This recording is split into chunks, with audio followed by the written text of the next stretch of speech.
Hi, this is John Harcher, and welcome to episode 49 of Keep On Grooving. Today we're going to take another look at what has come to represent Jimmy's next album, First Rays of the New Rising Sun. We'll see how the tracks showed up originally and how they compare with some of the material on the Electric Lady Studio box set. We'll also find out if there's a Jimmy mixed version of the songs that were finished after his passing. He was so darn close!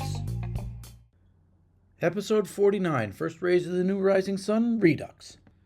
Yeah, I know, I was going to do an episode on the building of the studio, but my hard drive issue really screwed things up last month. Take a look on YouTube at the September update over on Left Turn at Albuquerque for a fuller explanation. So I moved it to next month on an appropriate date, so get ready for that. For now, let's go back over First Rays of the New Rising Sun. We'll do some details on exactly when these tracks were finished. We'll go all the way through Midnight Lightning in 1975 to see what pieces of the First Ray puzzle ended up out there. And yeah, we'll go over Voodoo Soup too.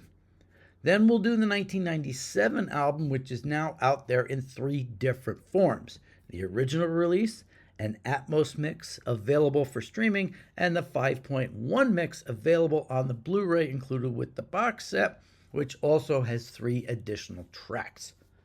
Finally, we'll look at the box to see if there's a version Jimmy personally mixed of a song that was finished posthumously. This way we can get an idea exactly how close he was to a finished album, be it a single or a double. So first off, let's go back over the things Jimmy did to prepare for the next album. He first did 2 lists of tracks he was considering. The first one was right after the studio opened back in June of which songs he felt he had a solid enough backing track. These were Easy Rider, Roomful of Mirrors, Earth Blues, Straight Ahead, Freedom, Stepping Stone, Isabella with a note that it needs a new mix, Astro Man, and Nightbird Flying. He also had Drifter's Escape and Burning Desire with question marks next to them. And this was also the list he made the note about Highway Child. So for the 3 previously released songs, remember the April 1970 Band of Gypsy single, he may have been looking to do new mixes for Highway Child and Isabella plus some work on Stepping Stone. Then we have the August 14th list titled Songs for Straight Ahead, S-T-R-A-T-E. Jimmy spelling. These were Easy Rider, Roomful of Mirrors, Earth Blues Today, Valley of Neptune, Cherokee Mist, with a note this is going to be an instrumental, Freedom, Stepping Stone, Isabella, Astro Man, Drifter's Escape, Bleeding Heart, Burning Desire, Nightbird Flying, Electric Lady Slow, remember that one, Getting My Heart Back Together Again, aka Hear My Train A-Comin', Lover Man, Midnight Lightning, Heaven Has No Tomorrow, or Sorrow, marked Slow, Sending My Love, marked Slow to Medium, This Little Boy, Locomotion, Dolly Dagger, and The New Rising Sun, parentheses, Hey Baby. Many of these songs do appear on the box set in some form, so he did want to focus on this set of songs. Now, I'm not going to count the 3-sided track list since there's some questions if it was Jimmy, Eddie, or someone else who came up with it. Then we get to the 2 big mixing days, August 20th and 22nd. On the 20th, he did Straight Ahead, Roomful of Mirrors, Easy Rider, In From the Storm, Drifting, Angel, Belly Button Window, Dolly Dagger, and Freedom.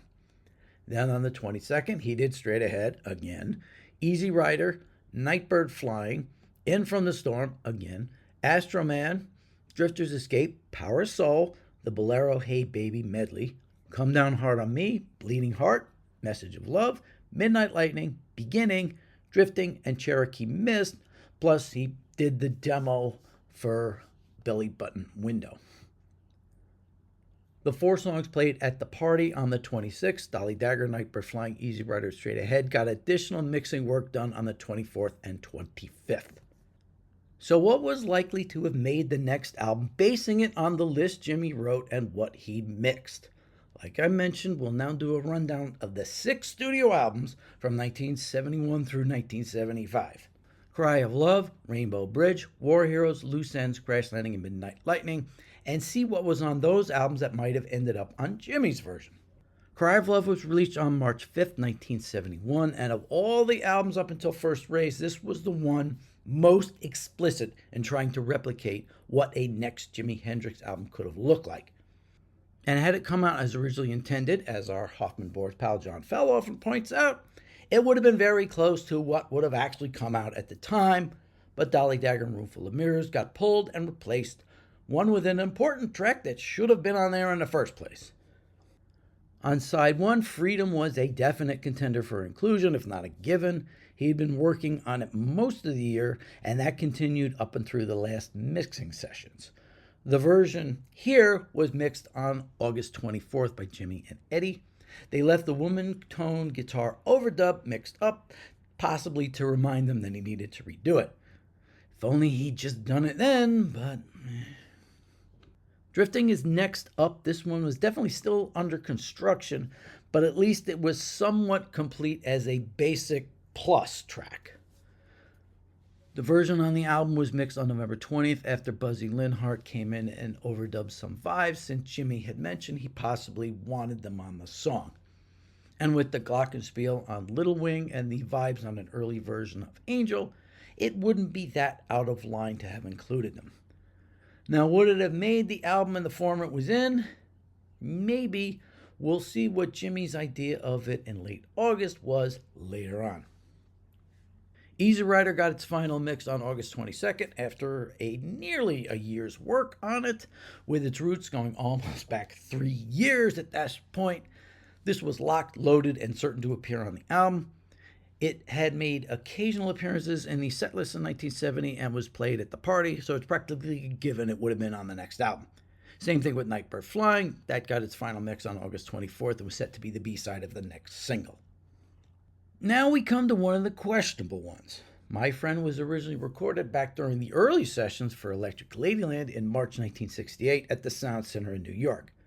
Now, nothing from these sessions made that record directly, but a couple of demos were done here. Now, as I mentioned, this was not on the original set, but was later put on as a replacement for Dolly Dagger and or Roomful of Mirrors. Jimmy and Eddie did listen to it during the session, so maybe that's why Eddie thought of it when he was looking for a replacement. Now, considering it was mixed on December 2nd, 1970, the changes to Cry of Love must have basically been on paper and the album wasn't fully set and ready to go. Now, it's an open question. If they'd left well enough alone, would the album have come out sooner? Pure speculation with no evidence of any other kind but the mixing dates. So I'd say it's unlikely this would have appeared on the immediate next album, but considering Jimmy needed material for at least one other album, namely the Rainbow Bridge soundtrack, would he have used it? Again, no evidence one way or the other.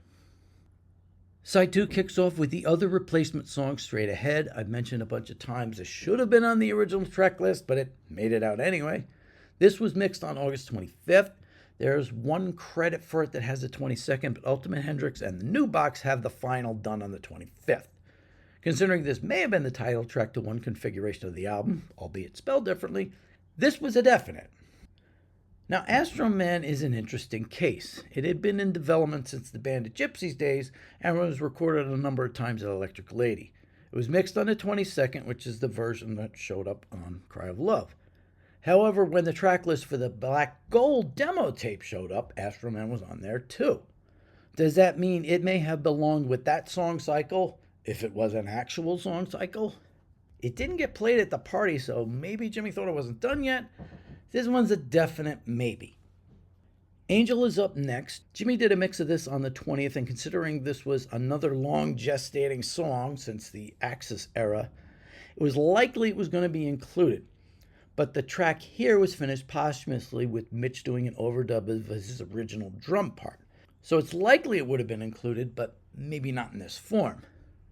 Next song is In From the Storm. Jimmy made two distinct mixes for this. One where he has some psychedelic out-of-sync drums in the middle, the other removing a section from the end of the song. The Cry of Love mix was done on November 23rd. Eddie basically went back to the beginning and remixed the song from scratch. Considering this was a late addition to the rotation, Jimmy probably would have taken another shot at mixing it, but it likely would have made the album. The last song on Cry of Love is Belly Button Window. This was also a late addition to the pile of songs he was building up. It wasn't even on the list from August 14th. The band had done an instrumental demo as a kind of shuffle.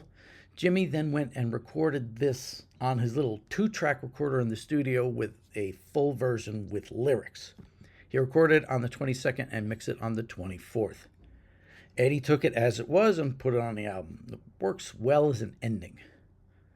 Now, the 3-sided track list, I know I said I wasn't going to count it, but let me talk about it. It had it on side 1, which is one of the things I never liked about it. This just isn't a side 1 song. So if we take a look at it, out of the 10 songs on Cry of Love, 9 were recorded and or mixed at Electric Lady. I'd say half were done to the point that they could have been released right then and there. Drifting and Angel needed more work. In From the Storm needed a final mix, and Belly Button Window could have been released as it was, or maybe Jimmy would have done the full band version. Overall, not too bad of a job. Okay, on to Rainbow Bridge, which came out in October 1971. In some ways, it was Reprise's Band of Gypsies, in that it was an album Jimmy owed to the record company that he wasn't necessarily into doing. The fact that it was out there may have affected what ended up on the next album or even what form it took. The unanswered question for me has been, was Jimmy putting things on the side to use for this record? Eddie has never mentioned this, so it's not something they consciously did. But as we go along, we see certain things being done that either were questionable for the next record or explicitly were not going to be used. So why work on them? Definitely to have it ready for later, the question is, would this album have been the reason? Now, with Jimmy's death, his part in putting it together was moot. The fact the concert wasn't very well recorded also worked against that material. So they had to do something and began scouring the vault. Let's see what's here. The album opens with Dolly Dagger, a song that should have been on Cry of Love, but Mike Jeffrey thought it needed to be here to strengthen the album. As I mentioned, I think this worked against the song's place in rock history. It was supposed to be Jimmy's next single, and had it come out soon after his passing, maybe it would have been more highly recognized, at least by classic rock fans. Then something happened later we'll talk about, we've actually discussed it already in the earlier episodes, that practically took it off the playing field. But this was a given for the next album. Next was Earth Blues. Now, this is a song Eddie Kramer outright said he wasn't sure if Jimmy was going to use it. This was a Band of Gypsy song recorded as a backing track back in December of 1969. Then overdubs and the Ronettes backing vocals were done in January 1970. This version showed up on the Purple Box. As we discussed at the time, it said it was mixed on August 22nd, but Ultimate Hendrix has a mix of it done on March 24th at the record plant. This makes more sense because on June 26th, Jimmy did more overdubs on the song and had Mitch record a new drum part. So why would he go back and mix the Buddy Miles version of the song? Answer, he didn't. Now, why did he do the March mix? I don't believe the deal for Rainbow Bridge had happened yet, or it may have just been done. As for this version, other than a possible rough mix, it doesn't look like this received any further work, so as Eddie said, it's possible Jimmy wasn't going to use it. But since it was practically a finished track, that's probably why they went ahead and put it on. Eddie mixed it on May 12th, 1971. Paley Gap followed. Now again, Jimmy never recorded a song called Paley Gap. This was the latter part of the recording for the Dolly Dagger master take. It evolved into a pattern that Jimmy had laid down a week or so earlier in the Cherokee Miss Jam and may have done during the jam section of some earlier shows. They ended up calling it Slow Part, snipped it off, and Jimmy overdubbed another guitar on it. A lot of work for a throwaway, wouldn't you say? And remember, on the August 14th list, he had something called Electric Lady Slow. Slow Part was recorded at Electric Lady Studios.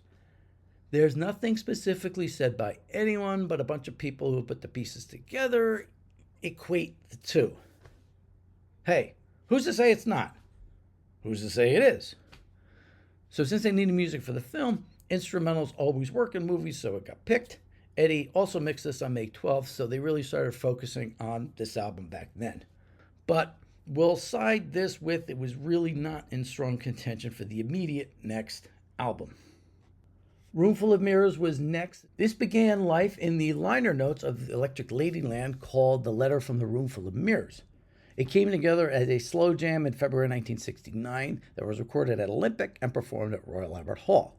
He recorded it a couple more times that year. Then somewhere along the way, he ramped up the arrangement and recorded it on November 17, 1969 with the band Gypsies. From there, things get a little murky. At Electric Lady, he did a few overdub sessions but wanted to work on the drum sound. They did a mix on August 20th, and that was that. Mitch did try to do a drum overdub posthumously, but it didn't turn out well. We talked about that last episode. There's been an issue if the actual master tape is still around, or do we just have this mix? I think we can now say the track has been able to be used for modern type mixes, so somehow it's been fixed. But this is very likely to be on the next album. I actually prefer it on Rainbow Bridge rather than Cry of Love. It fits the mood of the later album rather than the more grounded Cry of Love. Side 1 ended with the studio version of the Star Spangled Banner. The only mixing date we have for it is from its appearance on the Purple Box, and it just has May 1971. Hey, it may have been on the 12th for all we know. It's very unlikely this would have been used for the next album. It already had its definitive version released on the Woodstock soundtrack, so I doubt Jimmy was going to go back and do something he'd already done. We'll see that again soon. Maybe it might have been dug up for the soundtrack album where it ended up. Who knows? The side 2 likely faced some reworking. Revamped versions of the songs on the band Gypsy single Stepping Stone and Isabella were set for the album, but were pulled to save for an album to be named later. Another song may have also been set for the record since it ended up in the movie, but we'll talk about that next album. The side kicks off with a song Jimmy had done as far back as his days in the Village in 1966. Mr. Bad Luck was recorded soon after the release of Are You Experienced, but sat in the vaults until 1988. A different arrangement was recorded at TTG Studios in Los Angeles in October 1968 under the name Look Over Yonder. Had there been a 1969 album New Material, this would have been a killer opening track, but it made its debut appearance here. There's no indication anything from the TTG sessions would be used on later records, but a bunch of them would show up, and one would lend its name to a possible later album title. The next track was the longtime concert staple Hear My Train A-Comin', but it wasn't a studio version. It was one done live at Berkeley on May 30th, 1970. Soon after the team finished work on Cry of Love, they not only began work on Rainbow Bridge, but also a possible live album. Tracks from Royal Albert Hall, San Diego, and Berkeley were mixed in late January and early February 1971. The live album in the West didn't make it out for another year, but it provided material for use, like Hear My Train A-Comin'. It's thought this was selected to sort of represent the live show since the actual one was basically unusable due to recording issues. The other concert staple, Lover Man, was taken care of in the West, but a studio version did turn up. We'll deal with that as well as the studio Hear My Train A-Comin' as we go through the later albums. Great as it is, it's unlikely this would have made the next album unless Jimmy decided to mix live with studio material, which there's no evidence of. The final song is Hey Baby, New Rising Sun. This began life as a song called Gypsy Boy. We'll go over that song in a bit. We talked about its recording date questions last time. Eventually came together as a song called Hey Baby. He began doing this in concert as early as April 1970 at the LA Forum. It was a fairly regular part of the set list for most of the shows that year. Jimmy recorded a version on July 1st, and this so far has shown itself to be the main studio take. It's definitely a work in progress. Jimmy's comment asking if the microphone was on was left mixed up and may have been like the one guitar overdub in Freedom, a reminder to go back and fix it. Now, whether the song actually needed additional overdubs is up for debate, as we found out almost 40 years later. The 6-minute song was part of an 11.5-minute suite prefaced by a song known as either Pride of Man or Jimmy's Bolero. For this album, only the latter part was used, but the instrumental did get used in the Rainbow Bridge film, but most people didn't know it for years. It was only in the uncut version of the picture that nobody saw until like 2000. In any case, this song was definitely slated for use on the next album, only if it was finished. If Jimmy felt he needed to do a single album, it's possible this could have been held back, so Rainbow Bridge had 3 definites and 2 questionables for the next record. The next 2 studio albums would be considered kind of scraping the bottom of the barrel even back then. But there were still several important pieces of the puzzle that were added through these albums. First up is War Heroes from October 1972 in the UK and December in the US, which followed the Live in the West album, which came out in January or February, depending on which side of the Atlantic you were on. It kicked off with Jimmy's version of the old Elmore James classic Bleeding Heart. Like Roomful of Mirrors, it started working its way into the playlist at Royal Albert Hall, and Jimmy started changing the arrangement from a slow boost to something funkier at the session with the Cherry People in April of '69. By the time he got to 1970, he tightened it up and recorded it in March 1970 at the record plant. Then Electric Lady, he did more overdubs, and Mitch replaced the drum part for whoever did it before. He and Eddie did a mix on August 22nd, but never really finished it. The War Heroes mix was made on March 11, 1971, and as I mentioned, it actually appeared in the Rainbow Bridge film. So it was available for the soundtrack. It may have been slated for it, but it didn't come out until this album. Now, would Jimmy have slated it for the next album? If it was a single record, I doubt it, but it was definitely in play if the double album concept happened. Next is Highway Child. This is the same mono mix as the UK B-side to Wind Cries Mary, just repurposed in fake stereo. Now, Jimmy did make a note in June to go get the Highway Child tape. Was he going to remix it in stereo for use on the album? Maybe, but this was before his real burst of creativity, before Dally Dagger and From the Storm, Belly Button Window. So maybe he thought he could do something like what he did with Burning the Midnight Lamp on Electric Ladyland, open the song up with a remix. The stereo version on the Purple Box was done for that release in 1999 or so. It was very reserved. It's kind of there to put the sounds in different sets of ears. Then came Tax Free. Like the song before, it was one from another era, done in January 1968 with some additional tinkering in May. It was a concert favorite in the 1968-69 era, but once the experience broke up, it disappeared from the radar screen. This mix was done in January 1972 after Mitch had done an overdub of the middle jazzy section. You could hear it kind of fade up pretty clearly. But in terms of use on a future Hendrix album, it's very unlikely other than some kind of retrospective they dig out of the vaults.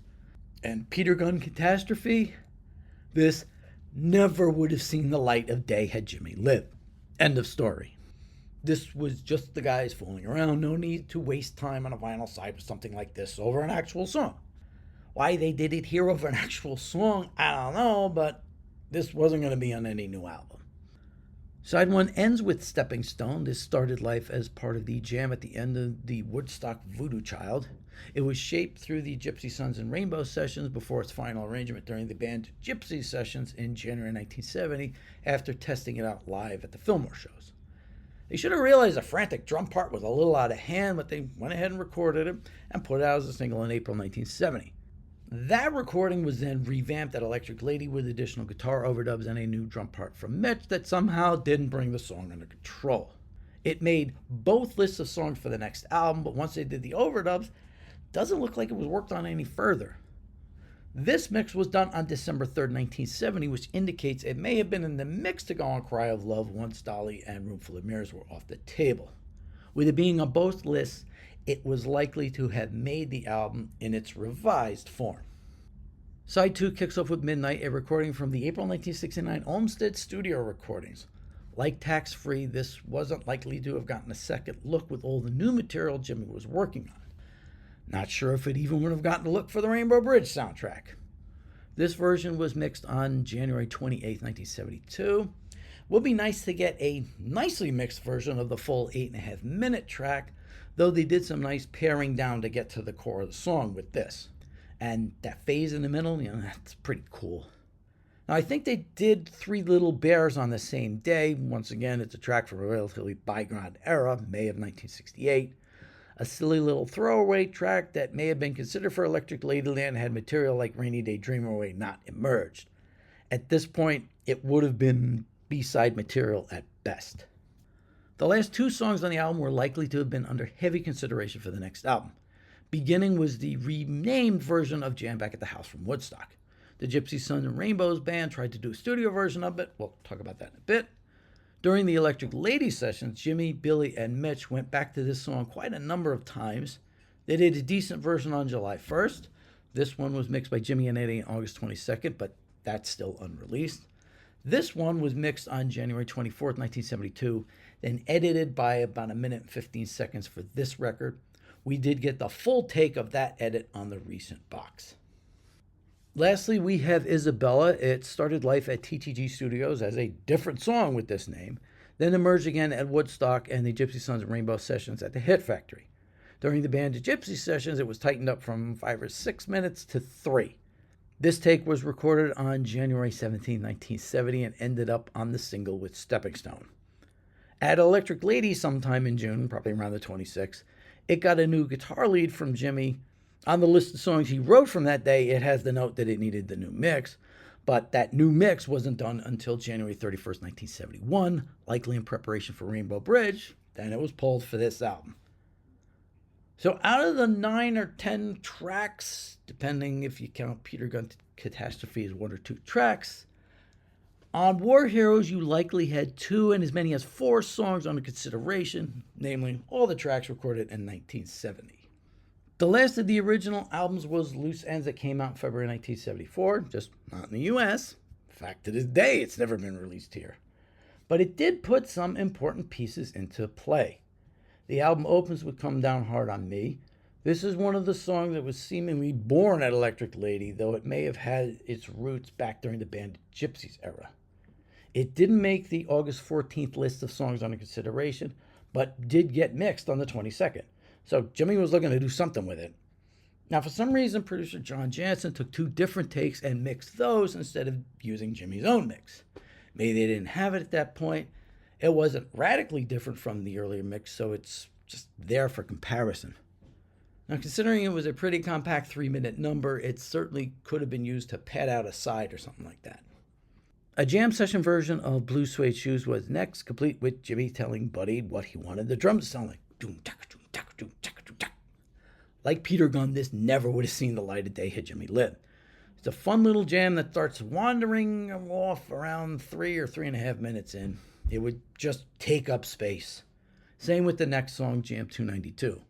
When the word jam is right there in the title, it's not likely it was going to be slated for inclusion, which may have been my Jam Back at the House became beginning. It's a very cool jam, especially in its uncut form. It does have a shape to it, which is why the band was able to do a couple takes of it, but either way, it wasn't going to be on the next album.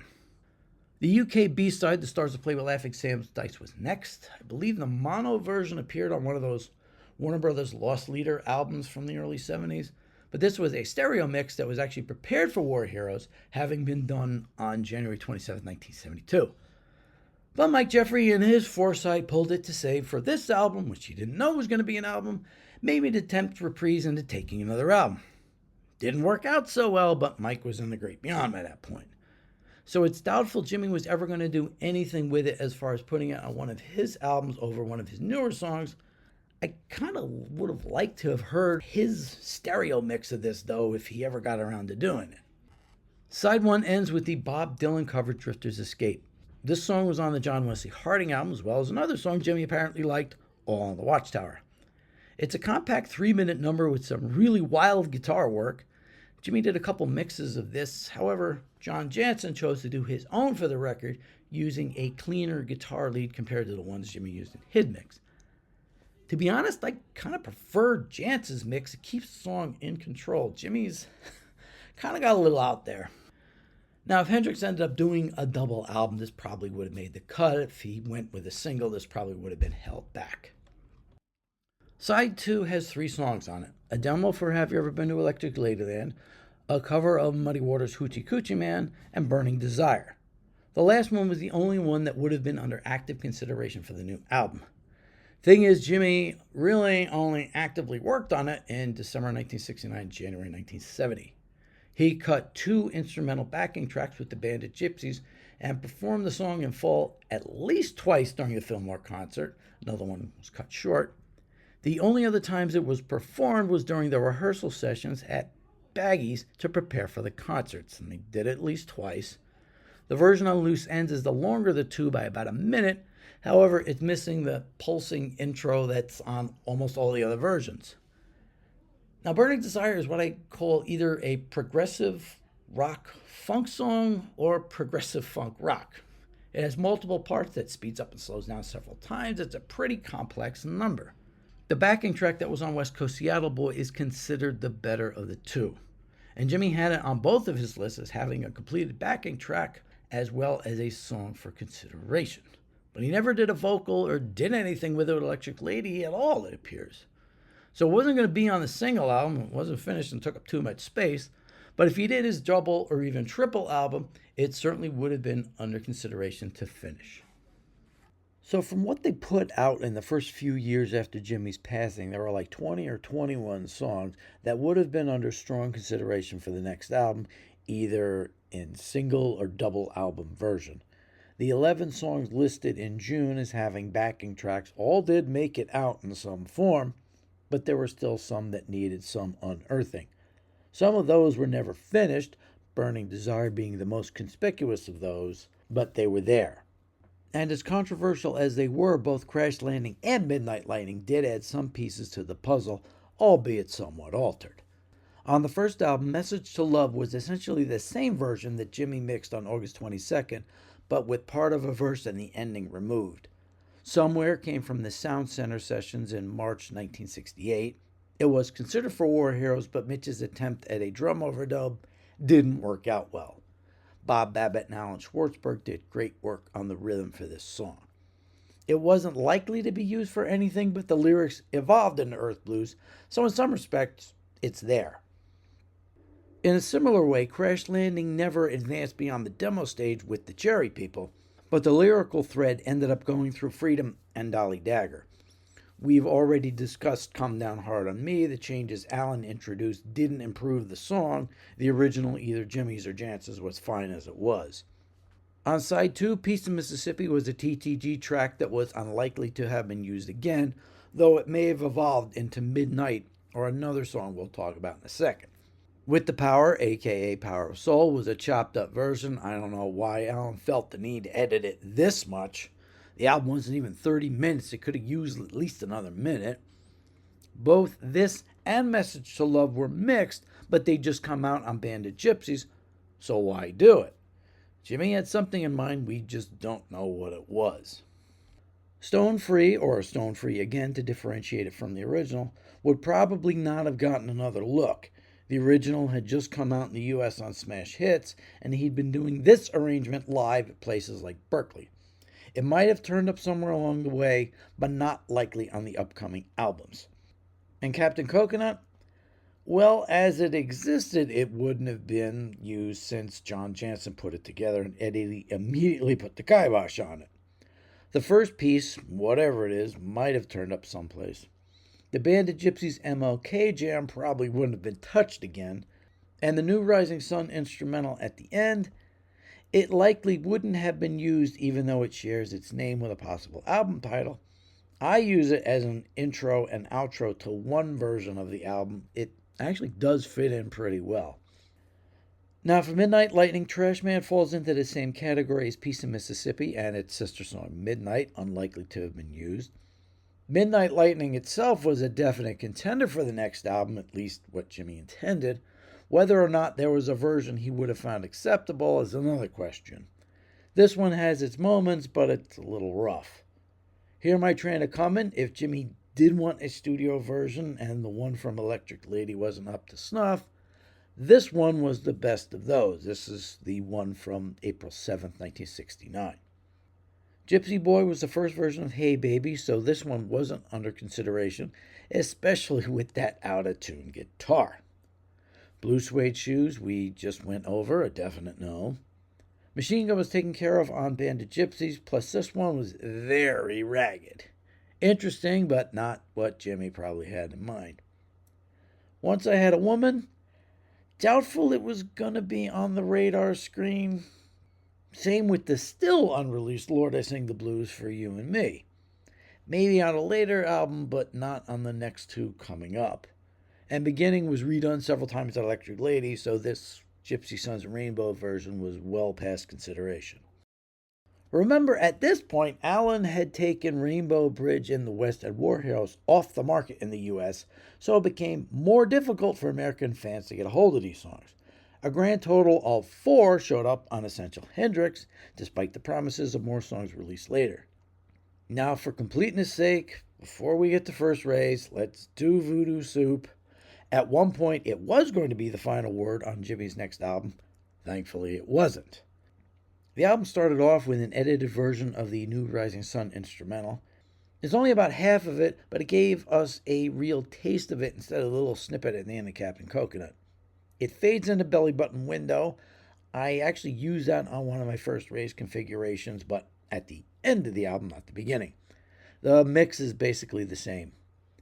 Stepping Stone is remixed with a Bruce Gary drum track. Freedom is remixed.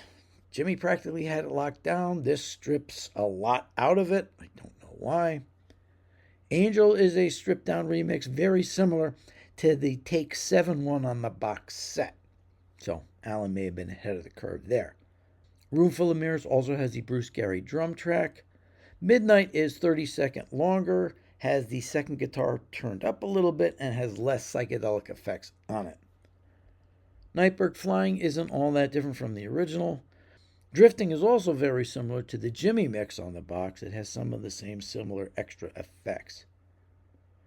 Easy Rider completely remixes the song to its detriment. Paley Gap is actually an improvement of the one on Rainbow Bridge, apart from the mashed up opening. A later mix took its cues from this one. Message of Love is basically the full version of the Crash Landing version. Peace in Mississippi is a less edited version of the original with Noel and Mitch. The album ends with In From the Storm, remixed, but really not all that different. So I'd say 9 of the 14 tracks were in serious consideration for the next album. The omissions are pretty obvious. Dolly Dagger and Straight Ahead were key songs, period, end of story. No matter how much his daughter didn't like them, Hey Baby may not have been finished, but it was in the ballpark, but I'll give him a pass on this one. Same thing with Astroman and Earth Blues, since it was an open question if Jimmy was going to use them or not.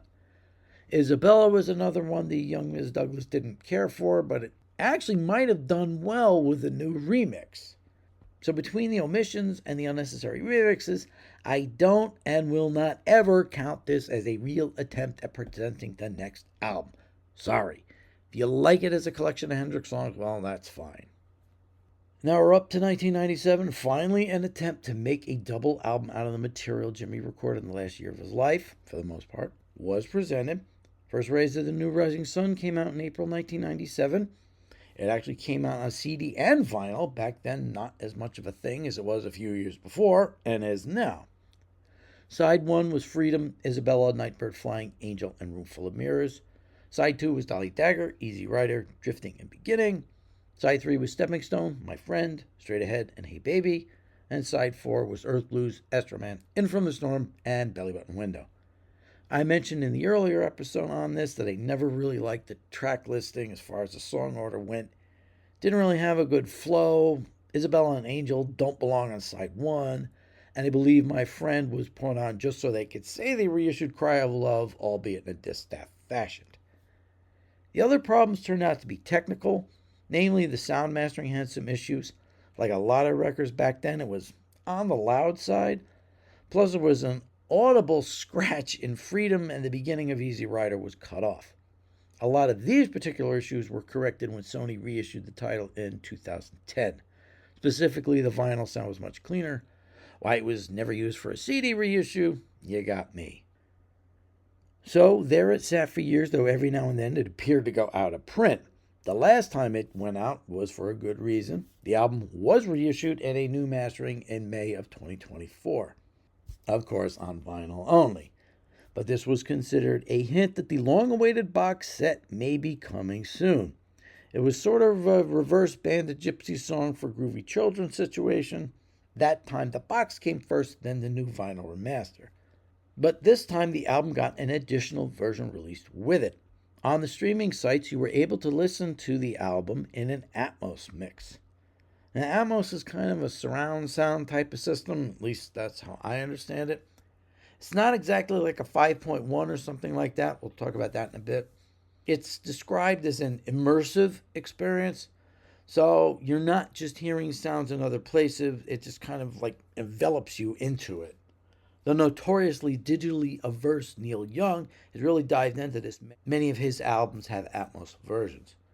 So far for Jimi Hendrix, I Know Electric Ladyland, the LA Forum 1969 live album, and now First Rays have Atmos versions. You can find it on the streaming services like Tidal, Spotify, Apple Music has it, I believe. You hear different things in the mixes, but it's not as explicitly a different mix than the 5.1, like I said, at least as far as I understand it. It is a very nice listen, so it's highly recommended, especially if you have a good system for it. Now, the 5.1 mix is a different story. Early on, the Blu-ray was announced as having a 5.1 mix of the First Rays album plus some extras. When the listing for the Blu-ray came out, it had each track listed twice. Usually for an album or a box set like this meant they would be including the original 2.0 stereo mix as well as the 5.1. So we were all expecting this. When the set actually did come out, it was just the 20 tracks in 5.1. There was a lot of disappointment, but this was actually kind of set in stone years ago. Or was it? Over the summer, one of the sets that was printed years ago before the holdup happened ended up on eBay. A few weeks later, lo and behold, the contents made their way out there.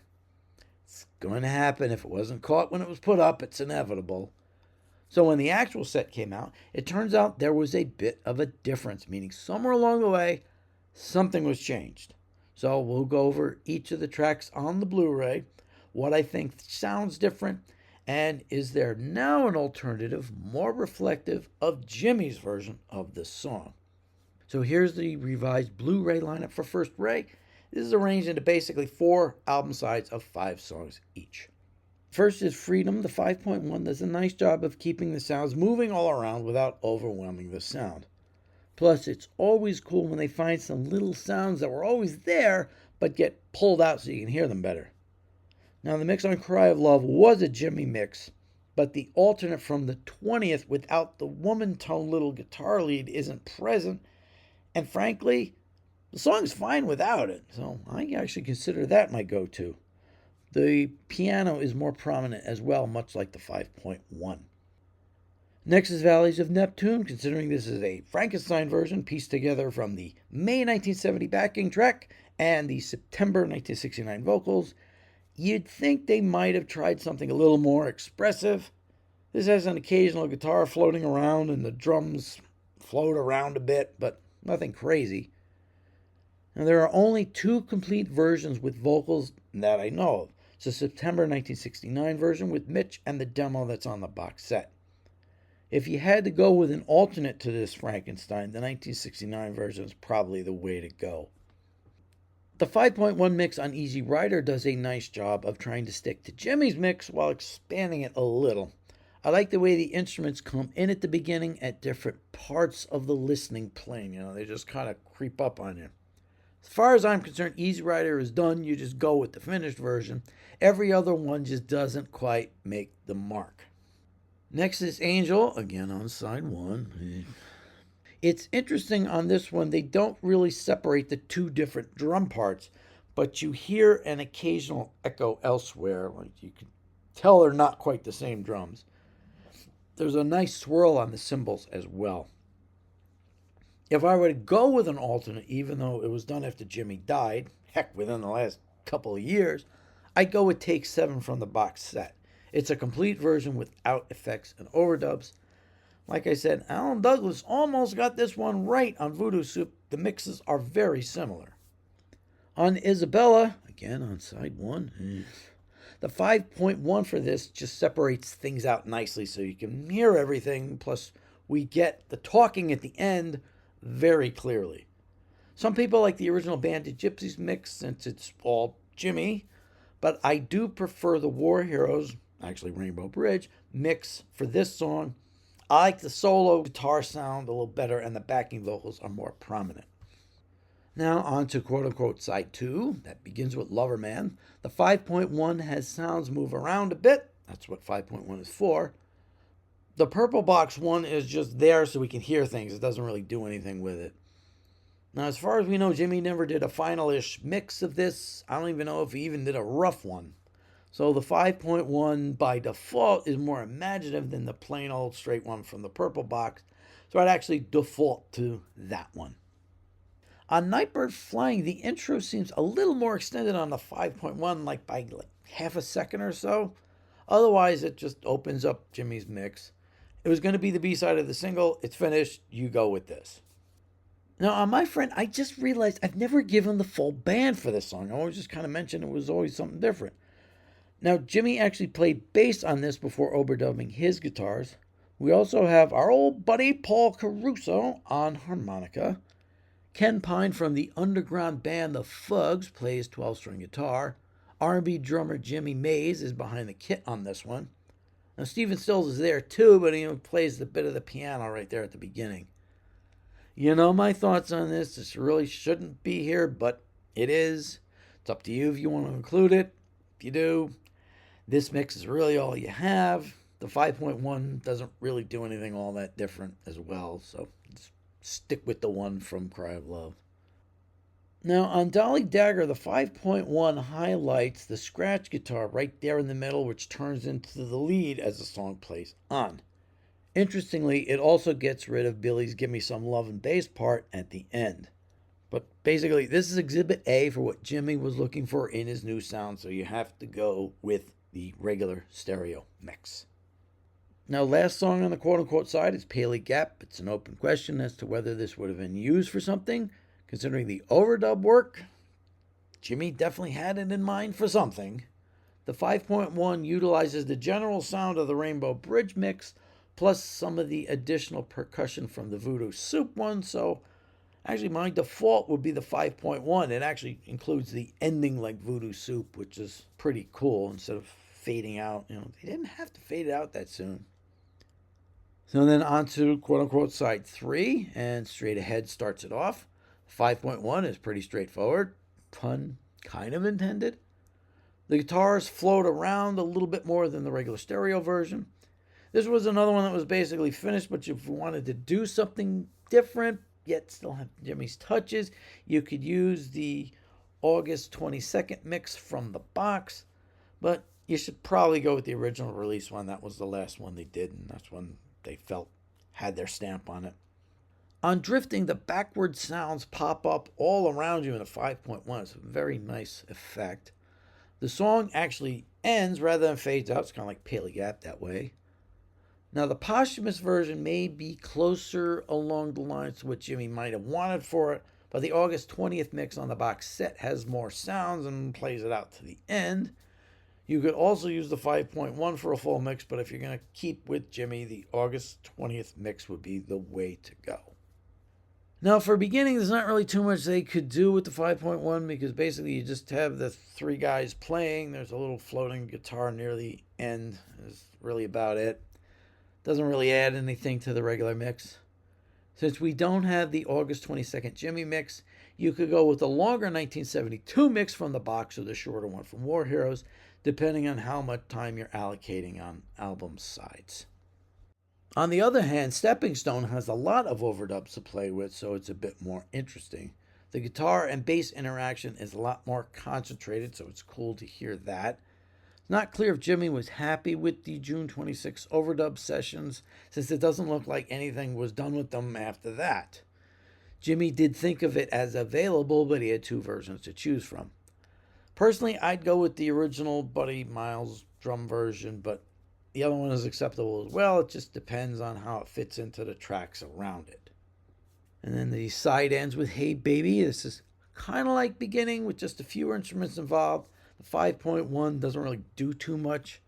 Juma's percussion does get played up a bit.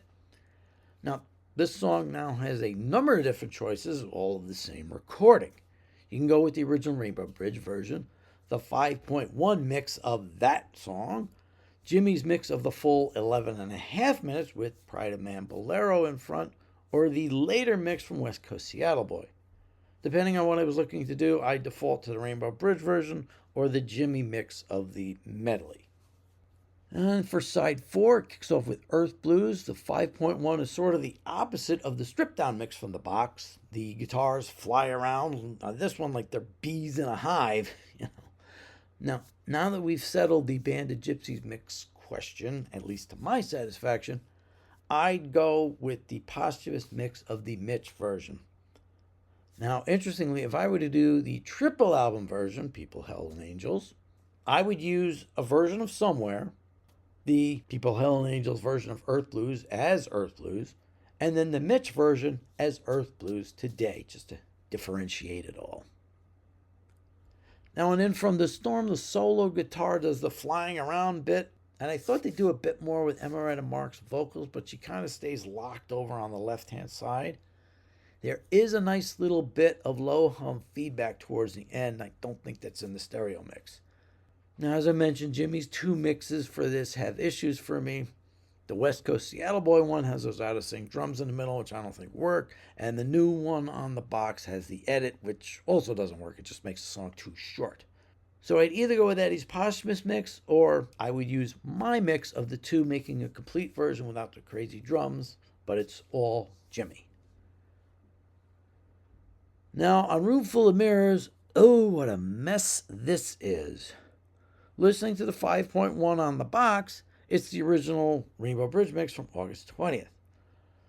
Now, I actually would have loved the Bernie Grundman extended one from the 2014 Rainbow Bridge reissue, but who knows if that was mixable. However, the version of the 5.1 that was out there previously had the Mitch version done in 5.1. So somewhere along the way, somebody changed something. Anyway, my default is the 2014 Bernie Grundman version. The ending is just too cool to do without.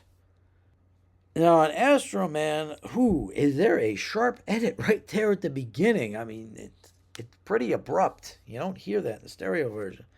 They also really play up the timpani in this version. There's a lot going on in this song that we may not have been paying attention to originally. This maybe is not a final Jimmy mix, but it was the last one he did. They didn't play it at the party with the other August 24th and 25th mixes, so maybe he thought he wasn't done with it. If you want an alternate, you can go with the August 22nd mix, but the one on Cry of Love is probably the best one to use. And finally, for Belly Button Window, it's 2 guitars and a vocal. Not much needs to be done. You go with the Cry of Love version. No point doing crazy things with a 5.1, so they just separate the 3 elements and just let them play out.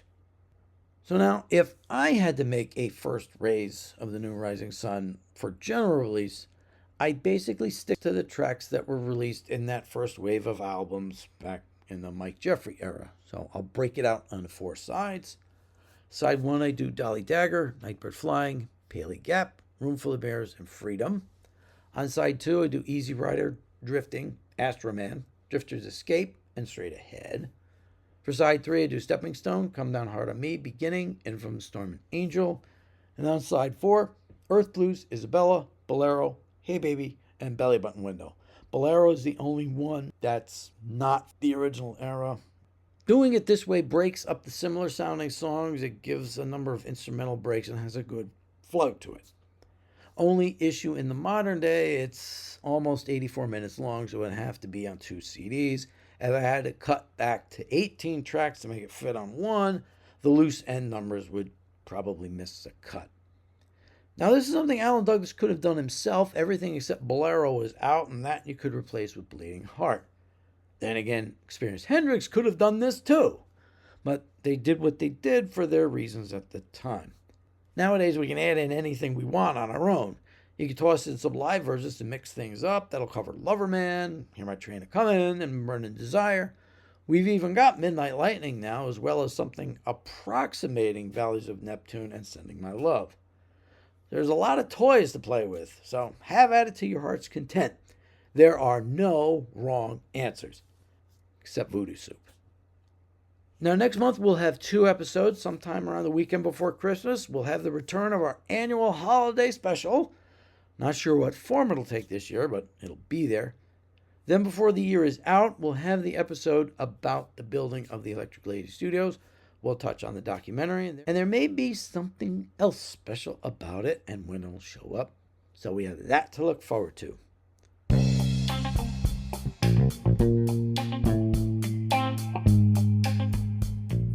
To all those in the States, have a happy Thanksgiving and happy 82nd heavenly birthday to James Marshall Hendricks. Thanks for all this, Jimmy. I'm John Hartrott. Thanks for listening.